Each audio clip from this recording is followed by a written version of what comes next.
বুবাইদা, কি কি আর বলবো, আজকে আমাদের গর্বে বুক ফেটে যাচ্ছে। শান্তিকুঞ্জের মেজ ছেলে এখন রাজ্যের মুখ্যমন্ত্রী, প্রশাসনের প্রধান। শুভেন্দু অধিকারীর লড়াই যারা শুরুর দিন থেকে দেখেছেন, নেতা এবং মানুষ শুভেন্দু অধিকারীর বেড়ে ওঠার সাক্ষী যারা, তাদের আজ গর্বের শেষ নেই। শুভেন্দু অধিকারী মুখ্যমন্ত্রী হওয়ার পর আনন্দে উচ্ছ্বাসে ভাসছে কাঁথি। কাঁথিতে শুভেন্দু অধিকারীর বাড়ি শান্তিকুঞ্জ, তবে তার জন্ম হয়েছিল এই বাড়িতে।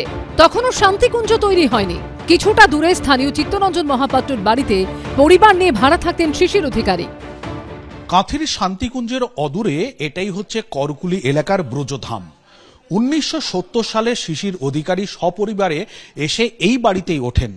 এই বাড়ির যে প্রথম তলার, তার 3টে তলা নিয়ে কিন্তু তিনি ভাড়ায় থাকতেন। এখানেই শুভেন্দু অধিকারী জন্মগ্রহণ করেন। আজ যিনি রাজ্যের মুখ্যমন্ত্রী, তাকে সেই ছোট্টটি দেখেছেন এই মানুষগুলো।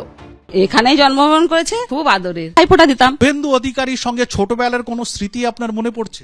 স্মৃতি তো অনেক কিছুই আছে। এখন স্কুল যাওয়ার সময় মোটা স্কুল যেতে যাবে না, আর তার মা বকবে, তোরা বুঝে নিয়ে যাও, মানে মানে পড়াশোনায় এমনি খুবই ভালো, স্কুল যেতে চাইতো না। শুভেন্দুদা, বুবাইদা আমার বেড়ে ওঠা ছোট থেকে, তারপরে একসঙ্গে ছাত্র রাজনীতি করা। কলেজ জীবনে যখন ছাত্র রাজনীতি হাতে করি হয় কাঁথি কলেজে, তখন শুভেন্দুদা ছাত্র নেতা, আমাদের দাদা বুবাইদা, দাদার সঙ্গে একসঙ্গে রাজনীতি করা। 1995-এ যখন দাদা আমাদের এই ওয়ার্ডে প্রথম কাউন্সিলর হয়, দাদার ক্যাম্পেনার ছিলাম আমরা। কাঁথির এই পাড়ায় এখন অন্য মেজাজ। বিজেপির পার্টি অফিসে জায়ান্ট স্ক্রিনে সবাই মিলে দেখছেন মুখ্যমন্ত্রী পদে শুভেন্দু অধিকারীর তাদের সবার প্রিয় বুবাইদার শপথ গ্রহণ। আমরা তো খুবই আনন্দিত এবং গর্বিত। আমরা জানতাম বুবাইদা একদিন এরকম এই উঁচু পোস্টেই যাবে, মুখ্যমন্ত্রী হবে। কেননা উনি ছোটবেলার সময় আমাদের সঙ্গে যখন খেলতেন, তখন উনার খেলার এটাই ছিল যে উনি লিডার আর ওনার পারিষদ। ভালোবাসা, গর্ব, উচ্ছ্বাস, আবেগের জোয়ারে এখন ভাসছে কাঁথি। বিটান চক্রবর্তী রিপোর্ট, এবিপি আনন্দ, পূর্ব মেদিনীপুর। রাজ্যের রং গেরুয়া।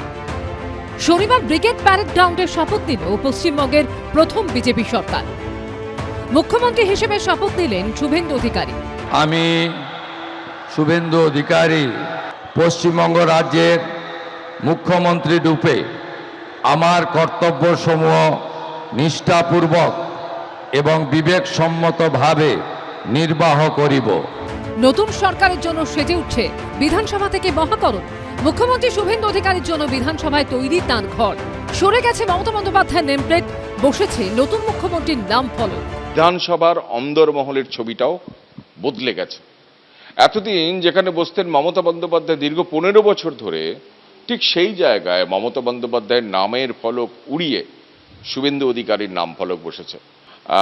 কাঁচের ঘর বা কাঁচের দরজা, সেই দরজার পাশেই শুভেন্দু অধিকারীর নাম ফলক বসেছে মুখ্যমন্ত্রী হিসেবে।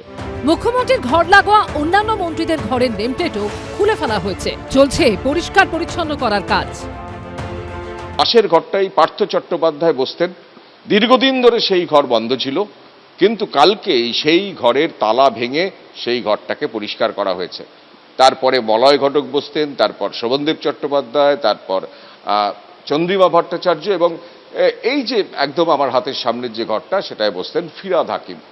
সমস্ত ঘরের যে বাইরে যে নেমপ্লেট ছিল, সেই নেমপ্লেট একটার পর একটা সেই নেমপ্লেট সরিয়ে ফেলা হয়েছে, খুলে ফেলা হয়েছে, গোটা জায়গাটাকে পরিষ্কার করা হয়েছে।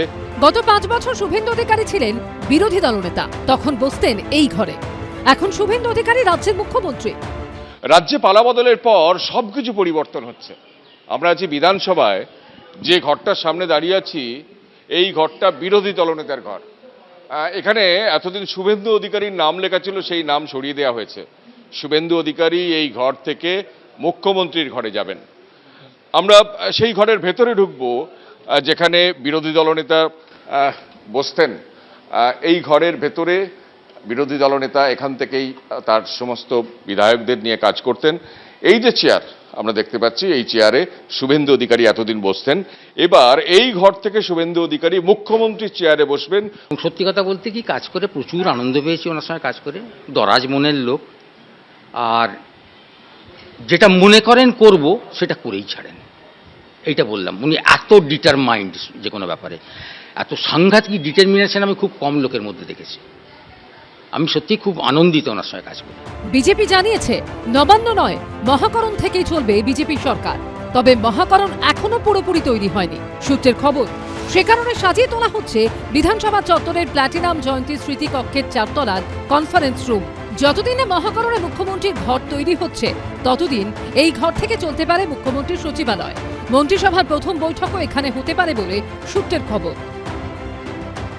আমরা যেখানে দাঁড়িয়ে আছি বিধানসভা কক্ষের মানে বিধানসভার যে কম্পাউন্ড, সেই কম্পাউন্ডের ভেতরে প্ল্যাটিনাম জয়ন্তী স্মারক কক্ষ, সেই ঘরে আপাততভাবে মুখ্যমন্ত্রীর সচিবালয় কাজ চালাবে।